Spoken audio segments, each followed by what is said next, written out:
لا تنسى اللايك والاشتراك بالقناة. لا تنسى اللايك والاشتراك بالقناة.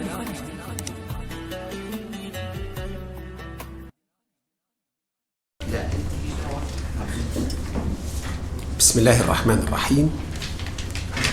سعدت أيام سعادة بهذه الجلسة الطيبة وسط هذه الكوكبة من أصحاب النفوس الطيبة الطاهرة. أعمل صحفيا منذ أكثر من 40 عاما، قرابة 43 عاما قضيتها في بلاط صاحبة الجلالة، وأيضا زرت 61 دولة حول العالم، وفي حياتي قصص وروايات وأحاديث كثيرة. ولكن هذه الجلسة الطيبة وهذه الندوة الطيبة حركت في شجونا وذكرتني بأغلى أيام العمر، وهي الأيام التي أرى فيها أحاديثا تدور حول الوفاء والصدق والإخلاص وبر الوالدين، وهي أمور كنت أحسب أنها غابت كثيرا عن معظم الناس، ولكن الآن أراها في قلوب ونفوس طاهرة طيبة. سعدت كثيرا بالتعرف على الدكتور محمود حسن، وهذه أول مرة ألتقي به، لكن أؤكد لكم أنه ترك في نفسي ما سأظل أذكره ما حييت، ألا وهو الوفاء للوالدين قبل وبعد الممات، وحسن حديثه عن والده، وأنه يريد أن ينسب الفضل إلى صانعه في كل شيء، وهذا صنف من صنوف الوفاء. أما كل ما دار في حديثه فمرده إلى شيء واحد، أنه ينتمي إلى مدرسة هي مدرسة الحب، لديه نزعة صوفية ورثها عن والده، وأحب من لديه هذه النزعة، فأحب الدكتور أحمد الطيب، ويصدق في هؤلاء جميعا حديث رسول الله صلى الله عليه وسلم: الأرواح جنود مجندة، ما تعارف فيها ائتلف، وما تنافر منها اختلف. وأذكر أنني التقيت منذ عدة سنوات بشيخ مشايخ الطرق الصوفية، كنت أجلس إلى جواره، فالدكتور عبد الهادي القصبي أستاذنا الكبير، فقلت له: حسبكم أهل التصوف أنه رغم تعدادكم الذي يقدر بعشرات الملايين لم يخرج منكم إرهابي واحد، كيف لا وأنتم مدرسة الحب؟ فبالفعل لمست في مدرسة التصوف صنوفا من الحب، ولكن طبعا بعيدا عن شطحات الصوفية ونعلمها جميعا. هذه المدرسة تدفع بصاحبها إلى أن يحب الناس كل الناس دون ما مصلحة أو رياء أو نفاق، لأنها في الأول وفي الآخر محبة في الله ورسوله.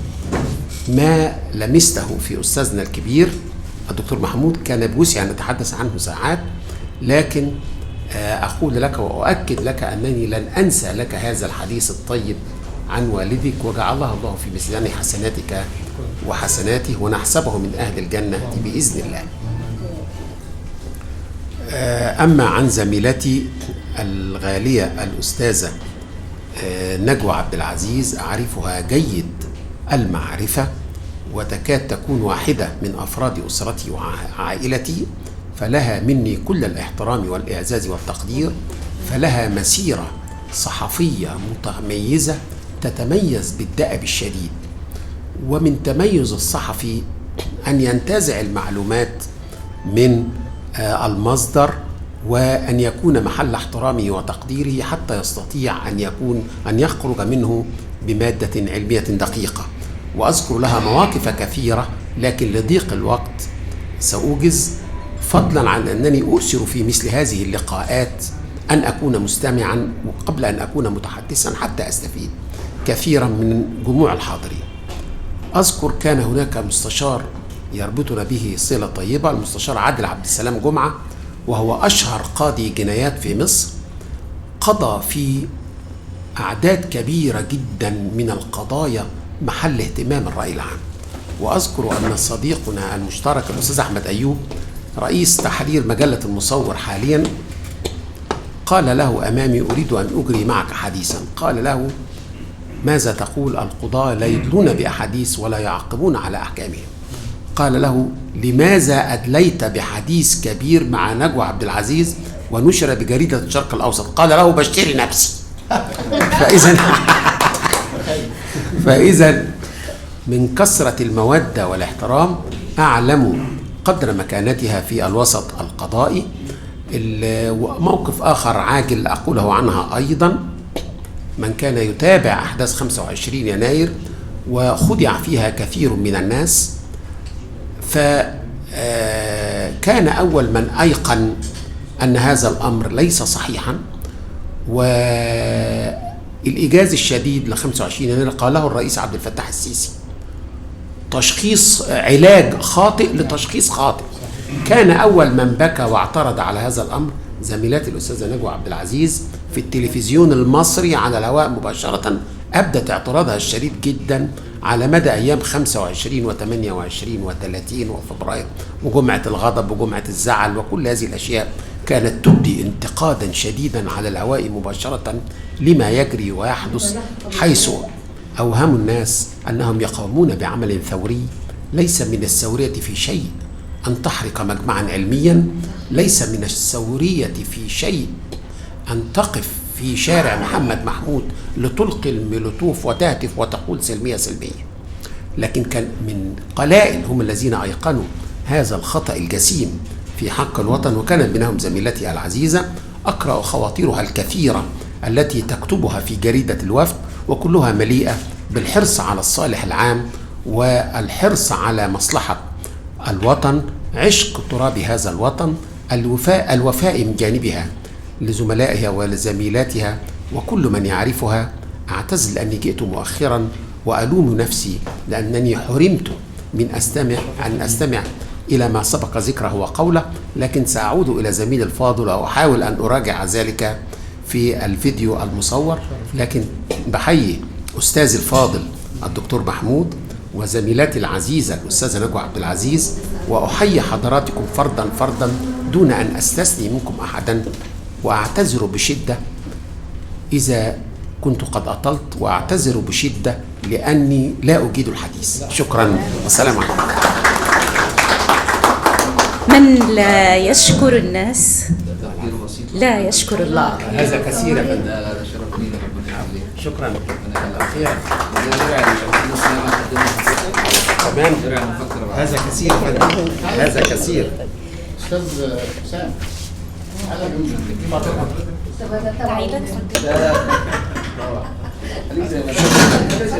شوارع على الأستاذ.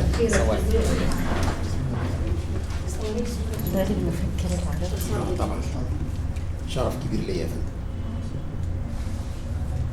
وأيضا هناك تكريم شاعرنا الكبير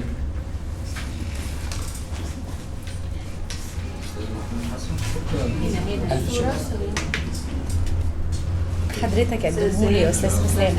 اتفضل اتفضل عشان تكرم أستاذنا الدكتور. طبعا شرف لينا. شكرا عشان تكرم أستاذنا الدكتور. اتفضل حضرتك. ألف شكر. اتفضل. شكرا.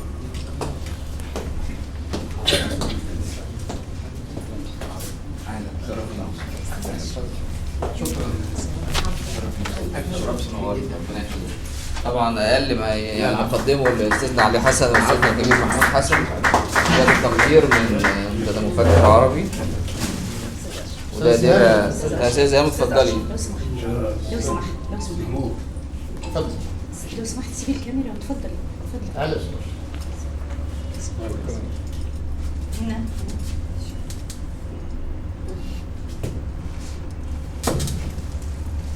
اشرف لا يدولك. تعالى اشرف. كل ما يمكن تقديمه يعني ده يكرم يعني انسان في بيته، وانت يعني ده اهل الكرم كله يعني. شرفنا استاذ علي وشرف لينا. أنا شاكر جدا. لسه في مداخله. اتفضل. لا تنسى اللايك والاشتراك بالقناة. لا تنسى اللايك والاشتراك بالقناة.